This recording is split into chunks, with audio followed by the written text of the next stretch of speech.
Ela era executiva de uma multinacional. Já tinha construído uma boa carreira e uma bela família também. Tinha tudo para estar feliz, né? Mas não estava. Percebeu que não se adequava mais ao ambiente corporativo. Decidiu largar o emprego e, depois de um tempo, começou a empreender. Não foi fácil no começo, mas ela aprendeu muito no caminho. Com essa experiência na bagagem, decidiu então ajudar outras mulheres a empreender também.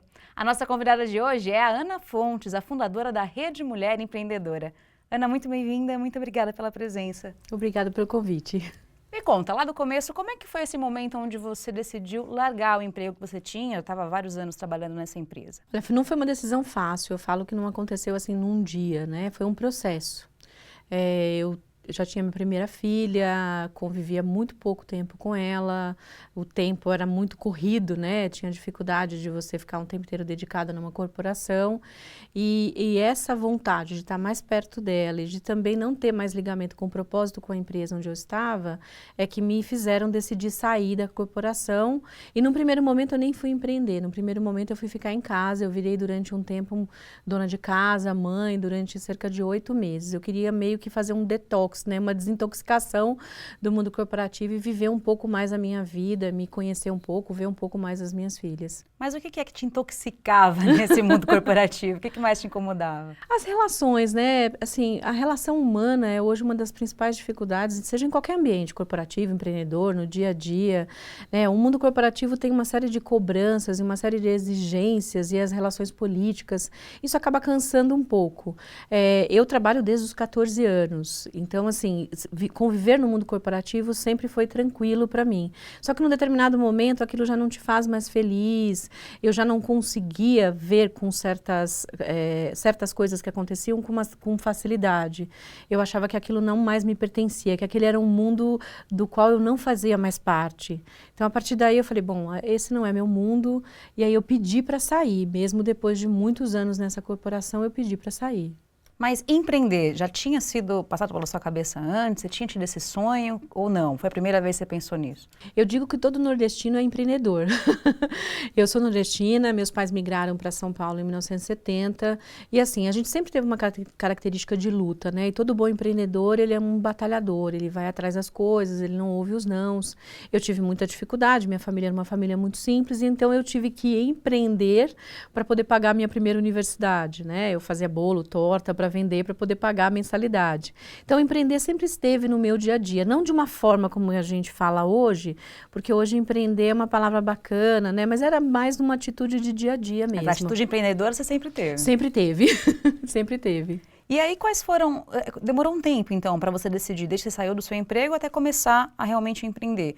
E aí, quando você começou, quais foram as maiores dificuldades? Tive muitas dificuldades, né? Eu abri meu primeiro negócio um ano depois que eu saí do mundo corporativo, fiz sociedade com 2 amigos, que é muito comum, principalmente os brasileiros, né? A gente faz sociedade por amizade, não por competência e por complementariedade. Então, assim, eu achava que minha experiência como executiva de uma corporação e a minha formação, que era uma formação muito boa, me preparava para ter um negócio. Já era o suficiente? Já era o suficiente. Isso é um erro muito comum das pessoas que saem do mundo corporativo para empreender. Na verdade, o mundo corporativo, de certa forma, te desprepara para ter um negócio. É o contrário, então? É o contrário, porque você tem uma rede de apoio dentro da corporação que é tão forte que você fica cuidando do teu ambiente, da tua área. Mas se você precisa contratar um funcionário, você chama o RH, se você precisa resolver uma questão jurídica, você mesmo não resolve, você chama um departamento jurídico. E quando você é empreendedor, você olha para os lados e você fala, não, você tem que resolver tudo, do cafezinho, abrir a porta, atender o cliente, tudo é você. Então, essa mudança é muito, muito grande, né, para quem sai do mundo corporativo para empreender, e você tem que aprender muito. Eu cometi muitos erros, muitos, não tenho vergonha de falar desses erros, porque eu acho que eles me fizeram ser uma empreendedora melhor como eu sou hoje. Dessa experiência que não foi tão boa, qual foi a principal lição? O que mais você aprendeu até conseguir realmente aprender a empreender, né?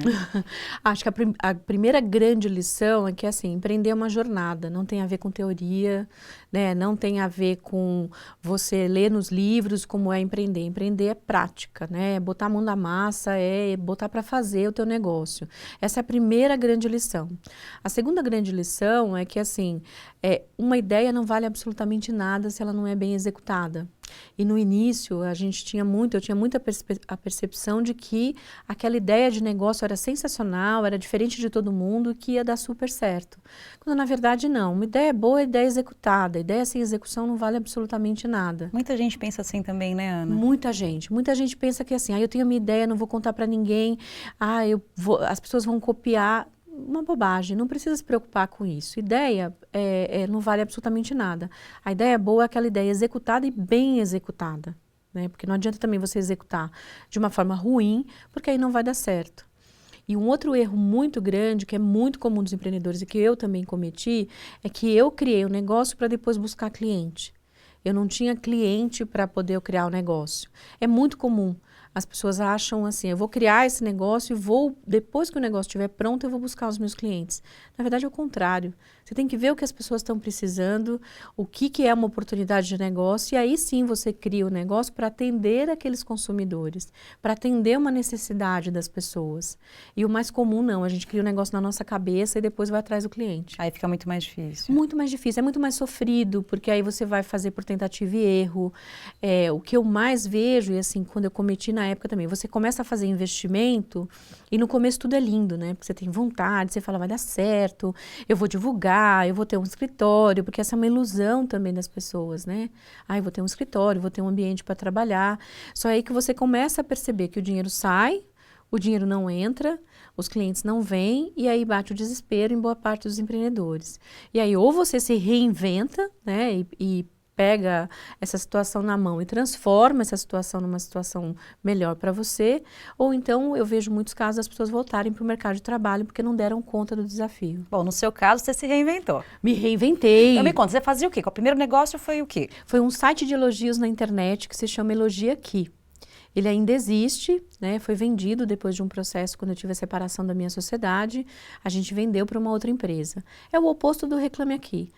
A nossa ideia, na época, minha e dos meus 2 sócios, era que as pessoas falavam mal quando elas eram mal atendidas, mas elas não tinham um lugar onde elas pudessem falar bem de uma empresa, de um produto ou de um profissional. Fazer recomendação. Bom, é o que você falou, parece uma ideia incrível, né? Incrível, mas assim, era uma ideia que não existia, a gente não tinha experiência em tecnologia. Não era tão simples assim. Não era tão simples, a gente teve que contratar programador, teve que contratar especialista em design. Na época, não era tão comum a palavra empreender. A palavra startup nem era falada na época que a gente abriu o negócio. Então, assim, a gente acabou cavando as coisas e foi muito difícil. Foi muito difícil. Primeira tentativa não deu certo. Aí você se reinventou e foi para a segunda. Como é que foi? Aí eu acabei inventando outros 2 negócios, né? Eu falo que o meu mundo hoje é ajudar empreendedores, sejam eles homens ou mulheres. O segundo negócio foi a Rede Mulher Empreendedora, né, que é uma rede que hoje dá apoio e suporte para mulheres que abrem micro e pequenos negócios ou que estão pensando em empreender. A gente oferece na rede conteúdo, informação, eventos de networking, mentorias coletivas para apoiar mesmo as mulheres que estão empreendendo. Um outro negócio que eu tenho é um escritório compartilhado, um espaço de coworking, que é um conceito novo também no Brasil, que tem menos de 10 anos, que quando os empreendedores não precisam ter um escritório próprio, eles podem trabalhar no escritório de uma outra, que é o meu caso. Eu tenho um escritório e eu tenho vários empreendedores que trabalham lá no meu escritório. Como se dividissem a sala. Como se dividissem a sala. A gente divide o ambiente, divide as dores. É super bom porque você vê outras pessoas. Troca essa experiência. Sim, isso é muito importante. E o outro negócio é um evento anual que eu criei, que chama Virada Empreendedora, que é um evento que esse ano foi para a 5ª edição, onde a gente reúne em 24 horas de evento cerca de 2.000 empreendedores com conteúdo, informação, workshop, mentoria e uma série de ações para ajudar outros pequenos empreendedores. No seu trabalho da Rede Mulher Empreendedora, qual que é a importância que você vê, Ana, de ajudar esse público, as mulheres, a aprender a empreender? Tem uma importância muito grande porque, assim, as mulheres hoje representam, em alguns estados, representam mais de 50% dos micro e pequenos negócios. Então, é uma força muito importante, né? Elas estão abrindo mais empresas. A mulher brasileira é a que mais abre negócios em uma pesquisa avaliada em 50 países. Então, são as mulheres que estão abrindo mais negócios. Tem alguns motivos, né, para elas abrirem esses negócios, mas qual é a importância da gente ajudar essas mulheres? Elas abrem negócios para estar mais próximas da família. Né, o grande motivo. A motivação é essa, A grande motivação. Tem várias outras, mas a principal é ganhar uma palavrinha mágica que se chama flexibilidade. A gente não trabalha menos quando a gente tem um negócio, né? As mulheres, quando têm negócio, não trabalham menos. A diferença é que ela trabalha num horário adequado à realidade dela, né? Da dupla jornada, porque a gente tem o tempo inteiro que cuidar da nossa empresa, mas tem que cuidar dos filhos, da família, de todo o que cerca o mundo das mulheres. E aí, assim, ter alguém que ajude essa mulher a desenvolver o negócio, a identificar uma oportunidade, a participar de eventos de networking, a fazer com que o negócio dela se desenvolva, isso tem um impacto na sociedade. Isso tem um impacto na comunidade em que essa mulher tem esse negócio. Isso não é uma constatação empírica, é uma constatação científica.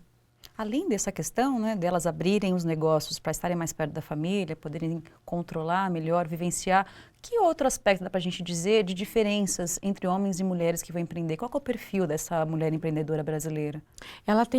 As mulheres têm umas características diferentes dos homens quando empreendem. As principais, tem várias outras, mas as principais que a gente sempre destaca é que elas têm uma visão mais humana do negócio. Ah, isso eu já sabia. Exatamente, elas têm uma visão mais humana. Sim. Elas fazem gestão de equipes de uma forma diferente que os homens. Elas olham o funcionário como parceiro, ela está o tempo inteiro, ela não olha o funcionário simplesmente no ambiente em que ele está do trabalho, ela olha a família, ela participa do universo do funcionário e isso tem uma importância muito grande para a empresa, para o negócio dela e tem uma importância muito grande também para a vida desse funcionário. Então ela tem essa visão mais humana do negócio, isso é super importante. Essa visão humana gera nessa empreendedora e no negócio que ela tem um impacto maior na sociedade. E por que ela tem esse impacto maior na sociedade? Porque quando ela empreende, quando ela faz sucesso, ela investe não nela mesma. Ela investe na educação dos filhos, ela investe em melhoria para a família, nunca para ela. A mulher tem uma visão do outro e não uma visão dela. Ela multiplica mais. Ela multiplica, ela olha mais a família, ela olha o que eu posso fazer, quando ela ganha dinheiro, ela fala o que eu posso fazer, que eu posso gerar benefício para minha família. Né? Por isso que boa parte dos programas de apoio sempre focam na mulher, porque ela tem esse olhar mais familiar, esse olhar mais humano, esse olhar de gestão como um todo e não da gestão compartimentada. Ô, Ana, e o que exatamente faz a rede? Qual que é o trabalho de vocês? A rede trabalha em algumas ações. Nós trabalhamos fornecendo conteúdo para as empreendedoras através do site da Rede Mulher Empreendedora, que é exatamente o nome, www.redemulherempreendedora.com.br, onde a gente tem artigos, entrevistas com outras empreendedoras para inspirar e ajudar essas mulheres. Além do conteúdo no site que a gente oferece, a gente dá dicas diárias na nossa página no Facebook. Então é só entrar no Facebook Rede Mulher Empreendedora e todos os dias a gente fala de eventos que são importantes para as mulheres, do que está acontecendo no país que seja legal para que elas acompanhem e ações que a gente mesmo faz para ajudar essas mulheres empreendedoras. Então a gente tem lá na página. Além da página, as mulheres têm uma necessidade muito de troca de informação. E a gente tem mulheres do Brasil inteiro.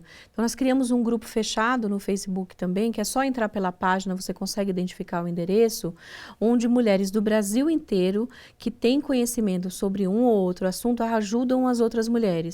É um grupo colaborativo, não é um grupo hierárquico, ou seja, se você tem uma dúvida, você coloca a sua dúvida no grupo, a gente tem algumas moderadoras que ajudam voluntariamente e quem tiver essa dúvida pergunta e mulheres do Brasil inteiro vão responder a sua dúvida e vão te ajudar.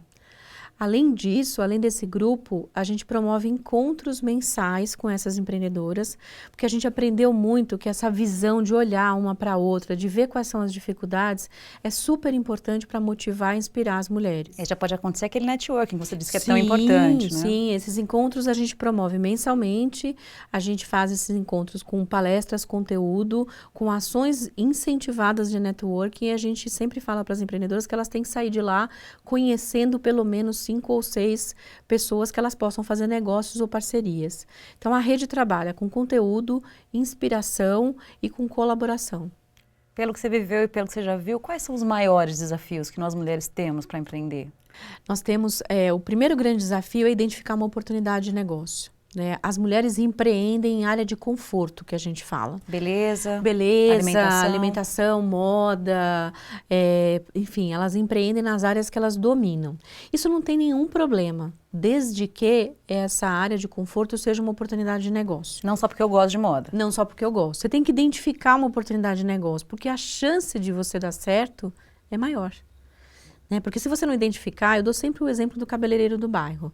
Não tem problema de você abrir um cabeleireiro do bairro, mas se tem 10 e você vai abrir o 11º e você não tem nenhum diferencial em relação aos outros 10, a chance de você dar certo é muito pequena.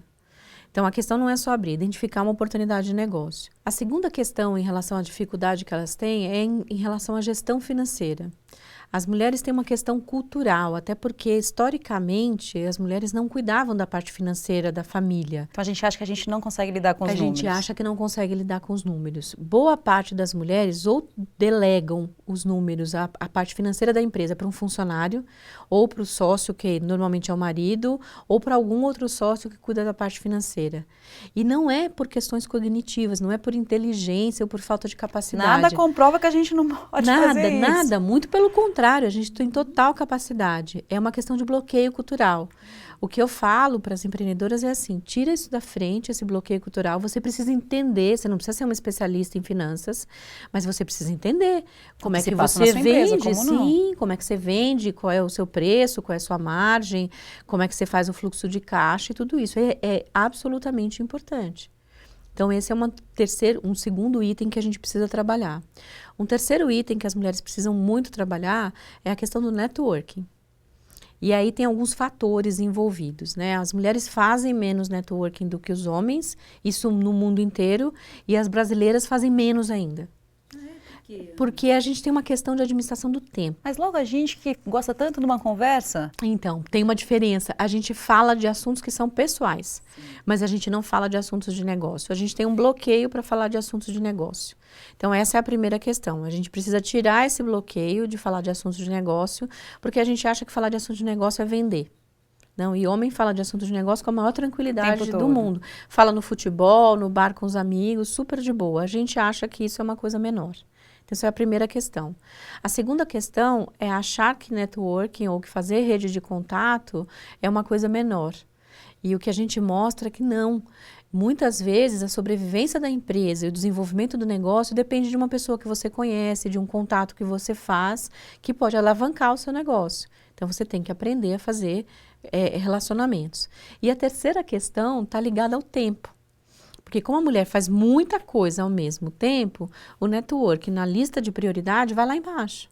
Ele não fica nas primeiras. Mas ela tem que conseguir um tempinho. Ela tem que conseguir. A gente sempre recomenda que uma vez a cada 15 dias, é o mínimo, ela tem que participar de um evento na região onde ela está. E aí isso vale o quê? Uma reunião? Uma reunião, um encontro de negócios, um evento para conhecer pessoas. Mas não adianta também participar de um evento, e eu faço uma brincadeira até. Eu falo, não adianta participar de um evento, mulher tem um hábito de ir em dupla para os eventos, né? Ir com amiga.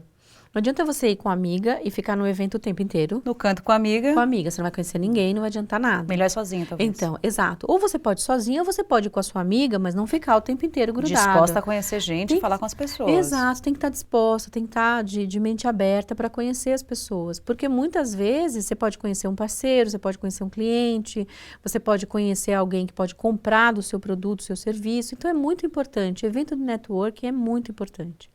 E a gente destaca isso para as mulheres. Ana, o que você pode dizer para quem está vendo a gente sobre esse nosso desafio de conciliar todos os nossos papéis? Então, mãe, mulher, profissional, como tentar dar conta disso de uma maneira menos sofrida? Eu dou algumas dicas. Eu digo o seguinte, assim, você não vai conseguir fazer tudo. Essa imagem que as pessoas passam da super mulher, da Mulher Maravilha, é uma imagem muito ruim. Por que é uma imagem muito ruim? Porque quando você é uma super-heroína, significa que você pode dar conta de tudo. E isso não é uma verdade, porque te estabelece um compromisso de culpa enorme, porque você fica assim, se eu não for uma excelente mãe, se eu não for uma excelente empreendedora, uma excelente esposa, uma excelente filha, tudo não funciona. E não dá, a gente não consegue ser boa em absolutamente tudo. Você tem que ser o seu melhor onde você está. Então você tem que estar presente onde você está. Como é que você faz isso? Você tem que aprender a delegar. Né? Nós, mulheres, temos dificuldade para delegar, porque a gente tem uma coisa que a gente acha que a gente faz melhor tudo. Ninguém faz tão bem quanto a gente. Não, ninguém faz bem como o nosso marido não faz tão bem quanto a gente, nossos filhos. Aquela que se identifica. Não, todo mundo se identifica com isso. Então, o que eu falo assim, aprende a delegar, aprende a dividir tarefa, né? Uma família é composta de pai, mãe, marido, né, tá ali, e pessoas que querem te ajudar. Muitas vezes a mulher não deixa as pessoas ajudarem. Então, divide tarefa. O seu marido, ele tá ali com você na mesma jornada. E se vocês dois trabalham fora, cumprem os objetivos, então, nada mais justo do que vocês dividirem as tarefas, com filho, família, tudo isso. Então, tem que aprender a delegar mais para você conseguir ser uma melhor empreendedora, ser uma melhor mãe, cumprir esses vários papéis e não sofrer. Né? A gente tem que não sofrer com essa questão de ser Mulher Maravilha e super-heroína. Eu uso uma figura que eu acho que é muito importante para as mulheres, que é assim, quem já viajou de avião, quem nunca viajou, sabe daquela regrinha quando você entra no avião, que eles fazem os compromissos de segurança. E eles falam, olha, se a cabine se despressurizar, máscaras de oxigênio cairão e você tem que colocar a máscara primeiro na outra pessoa, primeiro em você, para depois você colocar na outra pessoa. Para a mulher, isso é absolutamente, a gente fala, não, como pode? Eu primeiro ter que cuidar de mim. Então, a gente fala isso. Aprende, porque isso faz todo sentido. Você primeiro tem que cuidar de você precisa estar bem para você conseguir ajudar as outras pessoas. Quando você consegue fazer isso, você consegue delegar, organizar seu tempo, fica tudo mais fácil. Olha, você que é um super exemplo para tantas e tantas mulheres, me diz o que você quer para o futuro, qual é o seu projeto, o que mais você busca? Eu gostaria muito, muito, muito que a gente tivesse um ambiente no nosso país mais amigável para empreendedores em geral, mas principalmente para as mulheres empreendedoras. Esse é meu sonho. Meu sonho é que você tenha um ambiente em que as mulheres podem desenvolver os seus negócios, podem cuidar das suas famílias e que elas consigam, com essa visão mais humana, não dominar o mundo, que elas consigam transformar o mundo e transformar a sociedade de uma forma melhor. Essa é a minha visão. É minha visão de mundo. Eu não penso em dinheiro, não imagino dinheiro. É claro que todo mundo precisa de dinheiro para viver. Mas eu acredito demais no poder das mulheres para melhorar o nosso mundo. E é essa a minha visão de futuro. Se você gostou dessa entrevista, curta o vídeo. Se quiser mais conteúdo, mais informações, inscreva-se no nosso canal do YouTube. Até a próxima. Tchau!